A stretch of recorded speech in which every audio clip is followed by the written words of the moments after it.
ఏమి family history లేదు, risk factors లేవు, ఇట్లాంటి వాళ్ళకి 2 ఇయర్స్కో 3 ఇయర్స్కో 5 ఇయర్స్కో ఒకసారి హెల్త్ చెకప్ చేసుకొని చెప్తాం. ఏజ్ పెరిగే కొద్దీ ఫ్రీక్వెన్సీ తగ్గించుకొని చెప్తాం. ఫర్ ఎగ్జాంపుల్ 20-25 ఇయర్స్ ఉన్న వాళ్ళకి 5 ఇయర్స్కో అట్లా చేసుకొని చెప్తాము. 50 ఇయర్స్ పైన ఉన్న వాళ్ళకి ఇయర్లీ వన్స్ ఇన్ 2 ఇయర్స్ చేయించుకొని చెప్తాం. ఓకే.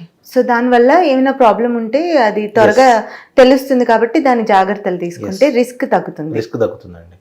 ఎందుకంటే ఒక చిన్న యూరిన్ టెస్ట్లో ఫర్ ఎగ్జాంపుల్ వీళ్ళందరిలో ఏమవుతుందంటే యూరిన్లో ప్రోటీన్, యూరిన్లో బ్లడ్ కనిపిస్తూ ఉంటుంది వీళ్ళల్లో. It's very simple test but we can identify so many cases. మీకు ఒక ఎగ్జాంపుల్ చెప్తాను. జపాన్ అనే కంట్రీలో మనకి ఐజిఐ నెఫ్రోపతి ఇందాక మేము ఏదైతే చెప్పానో అది చాలా ప్రివలెంట్గా ఉంటుంది. వీళ్ళందరికీ ఎంత ప్రివలెంట్ అంటే IGI nephropathy incidence is almost as high as 35-40%. Okay. So వీళ్ళు ఏం చేశారంటే they have brought A rule, all children స్కూల్కి వెళ్ళే పిల్లల్లో కూడా ఎవ్రీ ఇయర్ ఒక యూరిన్ టెస్ట్ చేయాలి.